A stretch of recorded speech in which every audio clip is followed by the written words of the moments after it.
is not only we know how to reverse engineer, we know how to produce parts, but then we put them through an antiquated qualification process. And my partner, Mr. Ingraham, as well as General Hodney, that is our next big target, is to move that qualification process to the front side of the manufacturing process using digital simulation and modeling. So if we can run a M88 for 5,000 miles in a synthetic environment to test a part, that is what industry does. And so we're actively attacking that right now. Let us know what this committee can do to help expedite that. Yes, Thank you, Mr. Chairman. I get back. I thank the gentleman, and I go to the gentleman from Virginia, Mr. McGuire. Thank you, Mr. Chairman. And, you know, we wouldn't have a country without our men and women in our military. To all of our witnesses and all of our veterans, our active duty military, thank you for your service. As we modernize the organic industrial base to meet warfighter demand, I want to focus on surge capacity, single point supply risk, and how we sustain today's gain without a bust tomorrow. But I want to start off with Major General Ream. You know, we talked earlier about energetics and antimony. For the layman, how important is antimony? And Thanks for that question. If you want a munition to go bang or boom, it all starts with antimony. And so we find that in all our primers and all our detonators. So true or false, we used to rely heavily on China for these energetics. We were 100% dependent on Chinese sourcing. Now, do we still depend on China for that? We do not. They've weaponized the supply chain here, and they have cut off. So then we began to rely on India. Is that true? We very quickly pivoted and qualified a new source out of India. Yes. And what efforts are we making so that we can do that here in the United States? So in parallel, we embarked on a longer-term strategy, and that was to reopen a gold mine in Stibnite, Idaho. World War II? World War II produced tungsten as well as antimony. Right. And then, of course, some of the energetics, chemicals that we use to feed artillery and things like that are also needed for rocket motor missiles. Is that correct? You are correct. Okay. Then my next question is for the Honorable Mr. Ingram. As we modernize Radford and other organic baselines that feed solid rocket motor production, would introduce an additional qualified rocket motor manufacturers help translate those organic base upgrades into real resilience and cost savings across the Army munitions portfolios? And if so, what steps are you taking to reduce barriers for new entrants in that field? So, Congressman, I'd like to actually bring it back to something General Ryan mentioned earlier. You know, when we think about the ability to have those key components, I'll call them key starting materials, right? Starting right from sort of the rare earth materials, you know, so going from the ground to the factory floor. You know, a number of areas that I have more concerns in is sort of as we get from that rare earth material in what we call midstream in materialization. So how we actually take those raw materials, turn them into a powder, a substance of something, and then turn that into, you know, a metal or a product that we could actually put on a factory floor to make into an end component. We lack a lot of the midstream and upstream sort of capabilities in this country as we think about bringing on things. Bring in, you know, we can reopen mines, which is absolutely the critical step to onshore capabilities like antimony, like we just heard about. But the ability then to turn that into a product becomes a challenge. And so when we talk about bringing on new rocket motor manufacturers and that sort of stuff, similar, they're going to struggle, all of those sort of manufacturers struggle with that midstream capability, right? So how we get from sort of the rare earth materials to a product that they can mix in a mixing bowl and pour into a casting to make a rocket motor. And so that's actually, when you talk about where I'm concerned and where the biggest risks are, is there. And so how are we doing that? We are working closely with the Office of Secretary of Defense, industrial-based policy, using the Defense Production Act to get after a number of those key areas that are not just only support the Army, but support us as a nation, where we've got critical gaps in some of that processing piece, metallization piece that we've got to get after.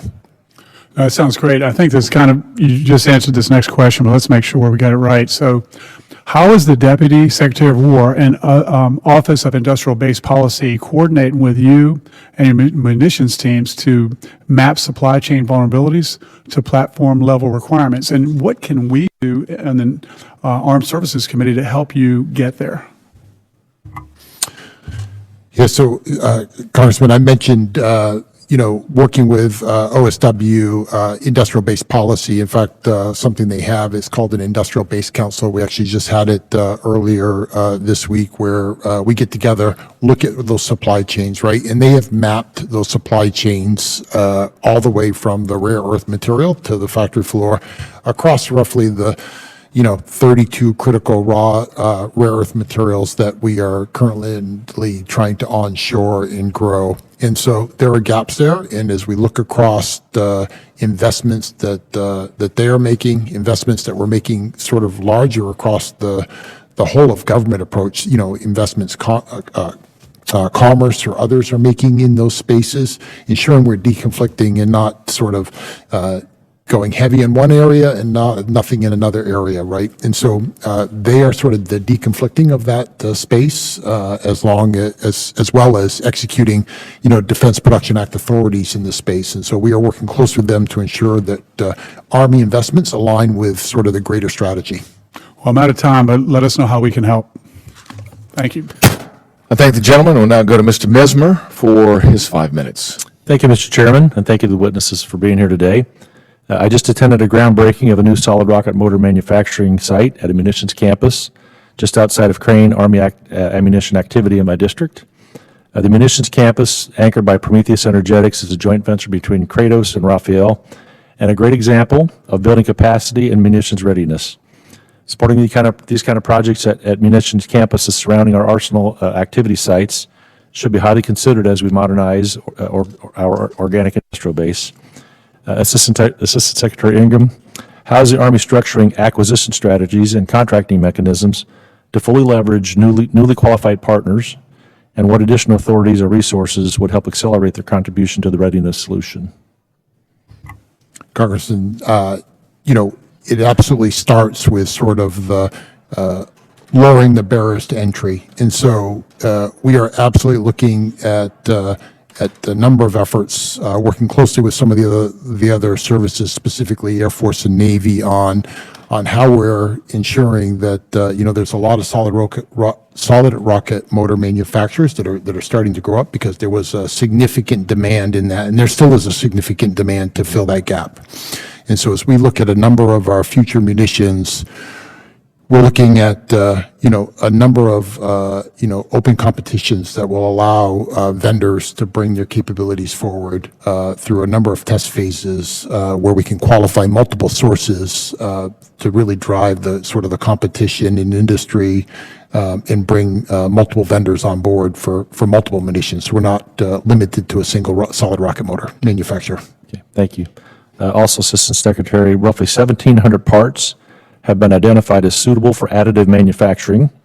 What acquisition pathways is the Army using to accelerate qualification and scale of production of these parts? So Lieutenant General Mohan's talked a little bit about how we're currently using sort of additive manufacturing capacity that we already have within the Army to get after a number of those capabilities. There are also outside entities, companies, right, that have 3D printing sort of manufacturing facilities that we are working to qualify to come on board and be able to produce these parts as well. I think the challenge, as General Mohan highlighted, is really the qualification process right now inside the Army. That's on us to figure out how to qualify these parts faster so we can get them into the field quicker. And that's definitely a challenge that General Mohan and General Hodney at T2Com and the three of us are working on towards.